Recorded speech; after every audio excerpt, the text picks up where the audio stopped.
জি, ডাকসু বা রাকসু, জাকসু বা ছাত্রদের যে প্রতিষ্ঠানগুলো আছে, ইউনিয়নগুলো আছে, তাদের নির্বাচন হবে, অনেক দিন হয় না, এটা খুব স্বাভাবিক। এবং ইতিমধ্যেই ডাকসু এবং জাকসু নির্বাচন হয়েছে। এই নির্বাচনগুলো অনেক বিতর্ক আছে এবং ইতিমধ্যে সেই বিতর্কের সংবাদ দিয়ে বিভিন্ন পত্রিকা বিভিন্নভাবে আসছে। সেই বিতর্কে আমি না গিয়ে আমার পার্টি ইতিমধ্যে নির্বাচন সম্বন্ধে অভিনন্দন জানাইছে, আর যারা জয়লাভ করছে তাদেরকে অভিনন্দন জানানো হয়েছে। সবথেকে বড় কথা হচ্ছে বিএনপি একটি গণতান্ত্রিক রাজনৈতিক দল। বিএনপি 16 বছর 17 বছর জাতীয় নির্বাচনের জন্য লড়াই করছে, মানুষের ভোটাধিকারের প্রশ্নে লড়াই করছে। বেগম খালেদা জিয়া, তারেক রহমান সহ এই দলের হাজার হাজার নেতাকর্মী, লক্ষ লক্ষ নেতাকর্মী নির্বাচন স্বচ্ছ, গ্রহণযোগ্য, স্বাভাবিক একটি নির্বাচন চাওয়ার জন্য মামলার মুখোমুখি হয়েছে, জেলে গেছে, নির্যাতন ভোগ করেছে। তো স্বাভাবিক কারণে যে কোনো প্রতিষ্ঠানে স্বচ্ছ, গ্রহণযোগ্য, স্বাভাবিক নির্বাচন আমরা প্রত্যাশা করি, সেটি ছাত্রদের, শ্রমিকদের বা অন্য যে কোনো প্রতিষ্ঠানে। তবে আমাদের বিশ্বাস ছিল যে সর্বত্রে জাতীয় সংসদের নির্বাচন হবে, সরকারও সেটি বলেছিল। কিন্তু ছাত্রদের যে নির্বাচন, তার প্রেক্ষিতে জাতি যেভাবেই হোক পরস্পরের জয় পরাজয় অনেকে মানতে পারে, অনেকে মানতে পারে না, এটা বিতর্ক তৈরি হয়। তবে সেদিকে আমি সরকারের দৃষ্টি আকর্ষণ করব।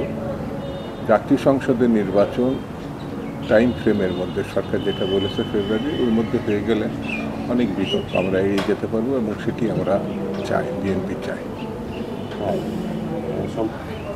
মিডিয়া তার মতো করে তাদের চ্যানেলের রাজনৈতিক দৃষ্টিভঙ্গি, তাদের চিন্তার দৃষ্টিভঙ্গি, সেইভাবে তারা এটা প্রচার করে।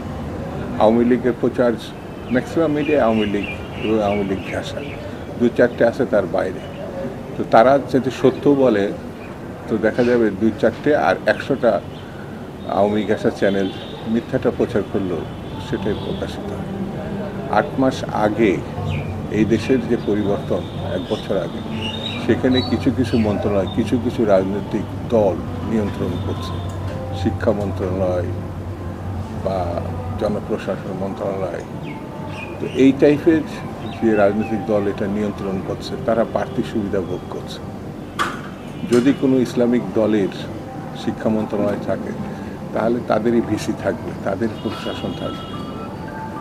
এই প্রশাসন এবং ভিসির যে থাকা, সেই প্রশাসন এবং তাদের কর্তৃত্ব থাকলে যেটি হবে সেটি তাদের রাজনীতিকে সমৃদ্ধ করার জন্য থাকবে। সেটি আবার তারা প্রচার করে দিয়েছে যে তাদেরই মানে ফলাফল নির্ধারিত হয়ে গেছে, কথাটা এমন ছিল না। তো সেই জন্য আমি বলবো যে এই গ্রহণযোগ্যতা, স্বচ্ছতা, পরিষ্কার হওয়ার জন্যে কোনো পক্ষ অবলম্বন করা, দলের পক্ষ অবলম্বন, কারণ মানুষ আগেও যারা ছিল তারাই প্রশাসন চালাচ্ছে, তারা যদি আবার আরেকটা দলের পক্ষ নেয় সেটি হবে দুঃখজনক। যেমন বাংলাদেশের প্রথম নির্বাচিত ডাকসু পিপি ছিল মুজহিদুল ইসলাম সেলিম। তো মুজহিদুল ইসলাম সেলিম সিপিবি সমর্থক ছিলেন, তখন ছাত্র উন্নয়ন করতেন।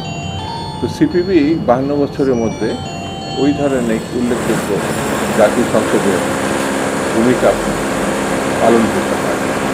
তো এই কথা বলাই যায় যে ছাত্রদের যারা নির্বাচিত হয় তারা তাদের প্রতিষ্ঠান জাতির ক্ষেত্রে, মানে তাদের মাদার সংগঠন ভালো করবে এমন না হতে পারে, এরকম দৃষ্টান্ত খুব কম। এটা আমাদের জাতির ইতিহাসে দেখতে বোঝা যায়। এই একজন গিয়ে এটা একেবারে পরিষ্কার করে কথা বলি, আমি গেছি সাধারণ মানুষের কাছে, আমি কোনো দলের প্রচারণা করার জন্য ওখানে যাইনি। সাধারণ মানুষের সঙ্গে, আমার ভোটারের সঙ্গে, আমার যারা পছন্দ করে তাদের কাছে গেছি। এবং স্পষ্ট করে বলি, আমি যেসব জায়গায় গেছি সেখানে কোনো ব্যানার নাই। স্বাভাবিক কারণে আমি ভাইস চেয়ারম্যান বিএনপির, আমার দেখলে বিএনপি হিসাবে ট্রিটমেন্ট পাবে, সেই নিয়ে এই নিয়ে কোনো বিতর্ক দরকার। অন্যরাও ধানের শীষে গিয়ে ভোট চাচ্ছে, আমিও ধানের শীষে ভোট চাইছি, এ নিয়ে বিতর্ক থাকবে না। আমি নিশ্চিতভাবেই বলি যে এই অঞ্চল সবসময় কৃষক, শ্রমিক, মেহনতি মানুষের পক্ষে